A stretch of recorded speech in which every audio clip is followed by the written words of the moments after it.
You moved to Hong Kong. Yes. And you were educated in Hong Kong? Partly, when I was, up to around 18 years old, I moved back to the States, and I was attending the University of Washington in Seattle. I see. What was your major? Are you ready for it? Yes. Philosophy, man. Beautiful. I understand you were a child actor in Hong Kong. Yeah, I started acting when I was around 6 years old. What kind of things did you do? Well, mainly, unimportant things. They're very important to me. For instance, Up to around when I was 18 years old, I did something like, a co-starring role. Other than that, it's kind of like, not that important. Were you in things with your father? Well, no, not really. My father was in the Chinese opera. A completely different thing, and I never did like that, Yeah. I rather like, to watch the Lone Ranger, I understand your father was fairly famous in the Chinese opera. Yes, he was. Is he still alive? Oh, he passed away in 1965. What was his name? Actually, you cannot call it a Chinese form of karate because karate came after the Chinese kung fu.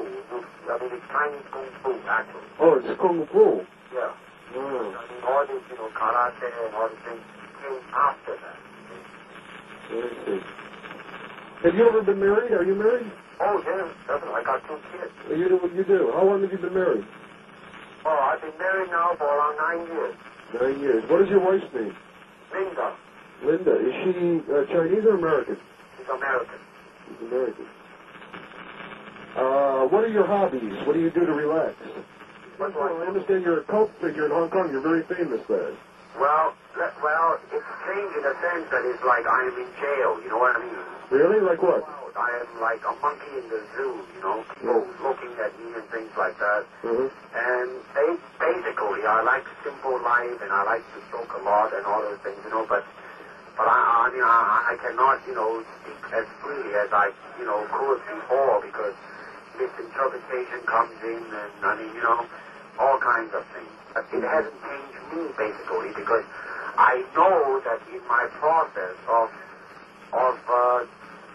being born and going to die, something happened which is breaking some record. Which to me it doesn't mean anything, it's just something that happened.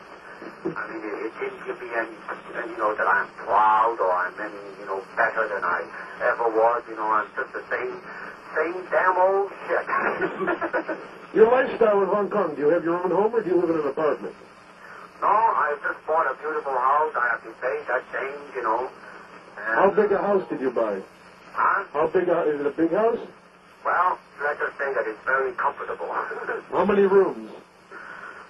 Upstairs there's around 6. And downstairs? There's 3. How much did it cost? Well, let's not quote prices, shall we? One thing, in 1969 you had a highly publicized TV demonstration in Hong Kong. Had you already signed a contract to make the film? It was 1970. Yeah. I did, they dangle in the air 5 1-inch boards, and I side-ticket and broke 4 of them. Huh? Suspended in the air. Very good. When you return to the United States, will you live in Los Angeles? Or... No, right. You live in... And where did you live in Los Angeles last time you lived here? I lived here before. Yeah, I stayed in Los Angeles since 1965. I see. Who was your agent when you were here? I really didn't have agents, in the sense that most of them was, through my teaching that I got my job. Oh, I see. Through your teaching. Yeah, I was teaching like, James Coburn, Sterling Philippon, Steve McQueen, and all those guys. You were teaching them Jeet Kune Do? Yeah. And this was when you were acting or before? It was during and before. When you were doing the Green Hornet series or before? During the Green Hornet. You were teaching them Jeet Kune Do then. Were they good pupils? Hello, were they good pupils? Well, okay, when will that be out? It will be out probably Chinese New Year. When is that? Hey, by the way. Yeah. How did you come to think of writing an article in Esquire? I mean, how? I wrote an article for another magazine about karate and heard about you, and then I mentioned to somebody at Esquire, and they liked the idea, so they said go ahead and talk to him. Hey, hey, listen, when it is out, could you mail me one? Yes, for sure. Do you want me to send it to the Kowloon address? Yeah, send it to the Golden Harvest. Right. Is that the name of your production company? Is that your company, Golden Harvest?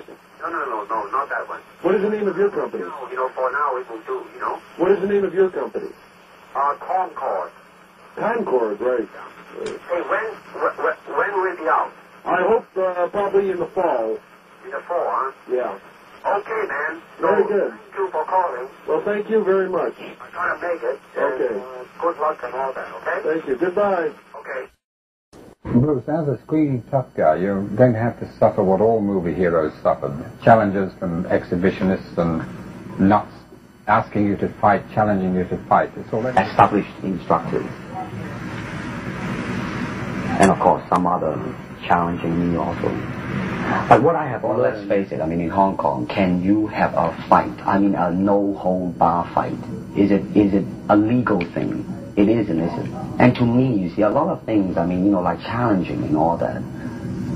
I ain't allowed, whatever, you name it. Bruce, how much of your screen personality is really you? I mean, you teach martial arts, so you're obviously very good at it. But of course, teachers are not always the best exponents or practitioners. Right. Are you able to take care of yourself, would you say? But I'm very self-sufficient. That they do not bother me. And that should I fight? Should I do anything? I have made up my mind, and that's it, baby. You better kill me before. Bruce, in The Big Boss, you play a man who's very slow to anger. Yes. He's shy, diffident. You even stay out of fights in the early scenes because of a promise you made to your mother. Yes. Is that a little bit like you, or is this just a screen personality?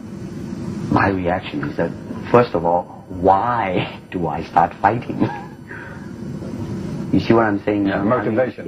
Definitely. I mean, you see, but it seems like to be the thing now that they go for blood, sex, just merely for the sake of sex and merely for the sake of blood. May I ask you a question Sure, that's been puzzling me since I saw the film? Yeah. At the stage where you decide you're going to get revenge, and yes, obviously leading up to the climax, right, you suddenly go off and make love to a girlfriend in a bordello. Yeah. What's the motivation for that? Now, the way I look at that, that was a suggestion of the director. And I accept it in such a way, and that is him being a very simple man. When all of a sudden he made up his mind that he's gonna go and either die, either kill or be killed, right?